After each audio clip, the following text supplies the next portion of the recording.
Saudara-saudariku yang terkasih, hari ini Jumat 3 Februari 2023. Saya Romo Siga dari Paroki Santo Stefanus, Surabaya. Dalam nama Bapa dan Putra dan Roh Kudus, amin. Yohanes yang sudah kupenggal kepalanya, kini bangkit lagi. Mea culpa, mea culpa, mea maxima culpa. Marilah kita berdoa. Allah Bapa, sumber kerukunan dan kedamaian, semoga semangat putramu semakin berkembang dalam hati kami. Berilah kami rohnya, agar saling menolong dan membantu, membina cinta kasih dan kerukunan. Dengan pengantaraan Yesus Kristus putramu Tuhan kami, yang hidup dan berkuasa, bersama dengan Dikau dalam persatuan Roh Kudus, Allah sepanjang segala masa. Amin. Tuhan bersamamu dan bersama rohmu. Inilah Injil suci menurut Markus. Dimuliakanlah Tuhan. Markus bab 6 ayat 14 sampai dengan ayat 29. Pada waktu itu Raja Herodes mendengar tentang Yesus, sebab namanya memang sudah terkenal, dan orang mengatakan, Yohanes Pembaptis sudah bangkit dari antara orang mati, dan itulah sebabnya kuasa-kuasa itu bekerja di dalam dia.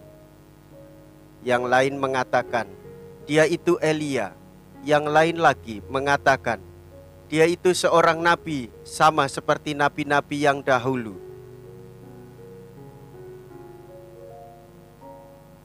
Waktu Herodes mendengar hal itu, ia berkata, bukan, dia itu Yohanes, yang sudah kupenggal kepalanya dan kini bangkit lagi. Memang Herodeslah yang menyuruh orang menangkap Yohanes dan membelenggunya di penjara berhubung dengan peristiwa Herodias, istri Filipus saudaranya, karena Herodes telah mengambilnya sebagai istri. Karena Yohanes pernah menegur Herodes, tidak halal engkau mengambil istrimu saudaramu. Karena kata-kata itu Herodias menaruh dendam pada Yohanes dan bermaksud membunuh dia. Tetapi tidak dapat, sebab Herodes segan akan Yohanes. Karena itu ia tahu bahwa Yohanes adalah orang yang benar dan suci, jadi ia melindunginya.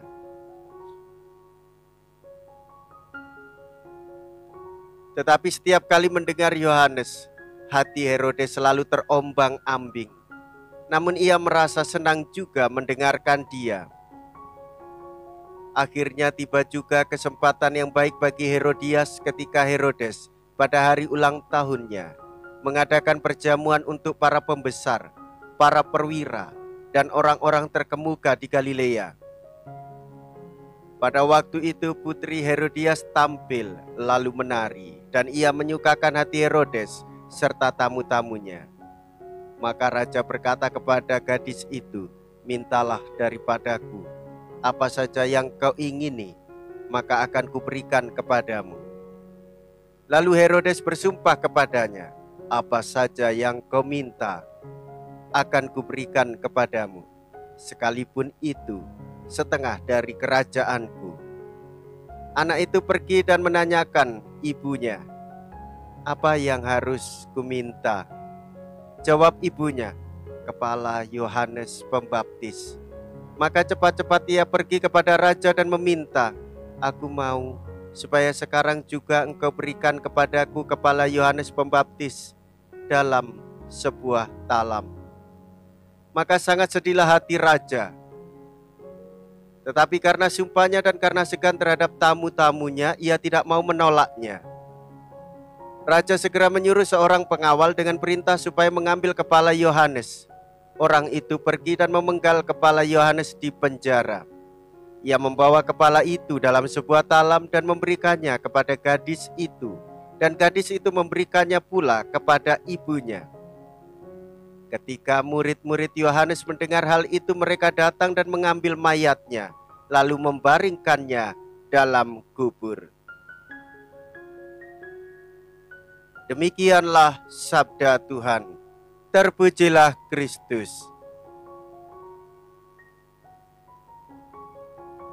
Saudara-saudariku yang terkasih, kita mengetahui bersama bahwa kehadiran Tuhan Yesus sungguh menggemparkan banyak orang, termasuk Raja Herodes, sehingga ia salah menduga bahwa Yesus adalah Yohanes Pembaptis yang telah bangkit setelah dibunuhnya. Saudara-saudari, janji atau kesepakatan yang mengarah pada kehidupan itulah prinsip yang benar. Namun jikalau janji membawa kematian, maka janji itu tidak memiliki daya hidup dalam kebenaran. Kepada pasangan jangan mudah berjanji, kepada anak apalagi. Hendaklah teladan hidup yang menjadi keutamaan. Jangan termakan gengsi, jangan termakan ketamakan, jangan termakan janji-janji. Saudara-saudariku yang terkasih, Tuhan Yesus hadir memberikan hidup bagi kita semua. Tujuan hidup kita adalah bersyukur kepada Tuhan Yesus dan menghormati keluruhan hidup manusia. Yesus hidup bersama kita sebagai manusia bertujuan untuk menyelamatkan jiwa-jiwa. Kemanusiaan kita perlu diluruskan dalam kebenaran. Jangan sampai terbelenggu oleh janji-janji seperti Herodes. Beriman kepada Yesus menjaga keselamatan kita pada hidup dunia dan akhirnya. Politik itu baik untuk kesejahteraan hidup bersama.